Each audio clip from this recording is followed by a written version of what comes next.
Rithanya social சர்வீஸ்ன்னு சொல்லி பதிவு பண்ணியிருக்கிறோம்.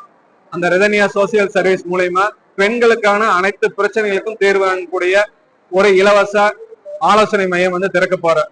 அதுல சட்டபூர்வமான அனைத்து ஆலோசனைகளும் இலவசமா வழங்கப்படும்.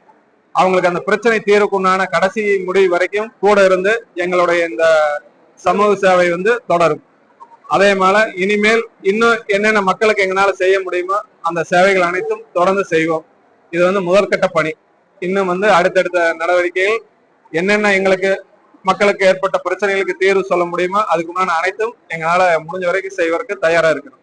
இன்னும் என் பொண்ணுக்கு நான் நீதி நீங்க நல்லபடியா வாங்கி தருவீங்க நம்புறேன். ரிதன்யா சோசியல் சர்வீஸ் மூலியமா என் பொண்ணுக்கு நடந்த அநீதி மாதிரி எந்த பொண்ணுக்கும் நடக்க கூடாது. அப்படி ஏதாவது நடக்கும் பட்சத்துல எங்களால என்ன முடியுதோ அதைய அவங்களுக்கு உறுதுணையா இருந்து பண்ணணும்னு நினைக்கிறேன். எல்லா பொண்ணும் என் பொண்ணுதான், ரிதன்யா தான். ஆனா ரிதன்யா மாதிரி எந்த பொண்ணுக்கு நிலம் வந்துடக்கூடாது. இன்னைக்கு என் பொண்ணு பிறந்த நாள். அவ கேஸ் ஜெயிக்கணுங்கிற மாதிரி உங்களோட பிரார்த்தனையும் வேணும்.